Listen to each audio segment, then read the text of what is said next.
Hello everyone. आज हम एक स्टोरी के थ्रू इंग्लिश सीखेंगे। स्टोरी है the lion and the mouse.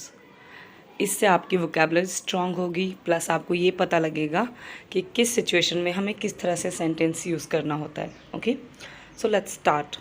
A lion was once. Once का मतलब एक बार। स्लीपिंग इन द जंगल का मतलब एक बार एक लायन जंगल में सो रहा था। सडनली अ माउस केम का मतलब अचानक एक चूहा आया and started jumping on his body just for fun का मतलब अचानक एक चूहा आया और वो उसकी बॉडी पे जंप करने लगा, यानी कि ऊपर नीचे कूदने लगा। जस्ट फॉर फन का मतलब सिर्फ मज़े के लिए। ठीक है। Fourth line, by doing this, इसका मतलब होता है ऐसा करके। ठीक है, तो by doing this he was disturbing the lion sleep. ऐसा करके वो लायन की नींद को ख़राब कर रहा था या परेशान कर रहा था उसको। ठीक है, अगला। सो ही वोक अप। वोक अप का मतलब जाग गया या उठ गया। ही वोक अप फ्यूरियसली। फ्यूरियसली का मतलब होता है गुस्से में, बहुत गुस्से में। ओके, तो लायन बहुत गुस्से में उठ गया। ठीक है, अगला। He was just about to eat the mouse का मतलब वो बस चूहे को खाने ही वाला था, बट लेकिन the mouse humbly requested the lion to let him go. Let him go का मतलब उसे जाने देने के लिए। ठीक है, पूरा सेंटेंस का ट्रांसलेशन होगा, he was just about to eat the mouse but the mouse humbly requested to the lion to let him go का मतलब जब शेर उसको खाने वाला था तो उसने हम्बली यानी कि विनम्रता पूर्वक रिक्वेस्ट किया, याचना की कि वो उसको जाने दे। लेट हिम गो कि वो चूहे को जाने दे। Next line. अब चूहा उससे क्या प्रॉमिस करता है रिक्वेस्ट करने के साथ? I promise you I will also be a great help to you someday if you set me free now. Set me free का मतलब ये होता है उसको छोड़ देना, मुझे छोड़ दो, मुझे जाने दो।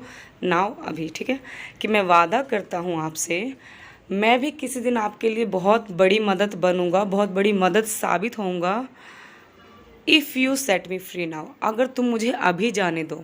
ठीक है, थर्ड लाइन यानी कि तीसरी लाइन कहती है the lion laughed at mouse's confidence यानी कि आत्मविश्वास एंड लेट हिम गो का मतलब शेर जो है वो माउस के कॉन्फिडेंस पे, आत्मविश्वास यानी साहस पर हंसा और लेट हिम गो का मतलब उसको जाने दिया। अगली लाइन, वन डे एक दिन अ फ्यू हंटर्स, हंटर्स का मतलब शिकारी, केम इनटू द फॉरेस्ट यानी कि जंगल, तो जंगल में आए and took the lion with them और वो शेर को अपने साथ ले गए। अगला, they tied him up against a tree का मतलब उन्होंने उसको एक पेड़ के सहारे बांध दिया। अगली line, the lion was struggling to get out and started to whimper का मतलब जो शेर था वो बहुत कोशिश कर रहा था, बहुत संघर्ष कर रहा था टू गेट आउट कि वो वहाँ से निकल पाए, उन रस्सियों से खुल पाए। एंड स्टार्टेड टू विम्पर और वो रिसियाने लगा, गुस्से में बच्चों की तरह रोने लग गया। विम्पर मतलब रिसियाना या बच्चों की तरह रोना। सून जल्दी ही द माउस वॉकड पास्ट मतलब माउस वहाँ से निकला। एंड नोटिस और उसने नोटिस किया दैट कि the Lions is in trouble कि शेर जो है वो ट्रबल में है, परेशानी में है।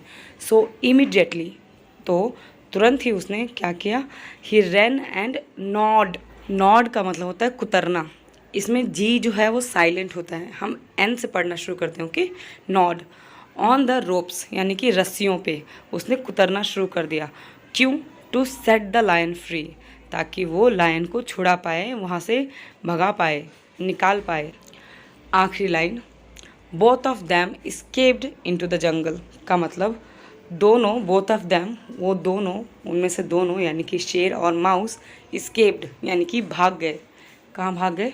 इनटू द जंगल, वो लोग सीधा जंगल में भाग गए क्योंकि माउस ने लायन की हेल्प करी थी, रस्सियों को कुतर कर, उसकी रस्सियों को काट कर उसको भगाने में, to set the lion free. Okay, so this is the story. I hope you like this story. अगर वाकई में आपको स्टोरी अच्छी लगी हो, please tell me by commenting down in this video. I hope you have learned so many things by this video and please share it with others.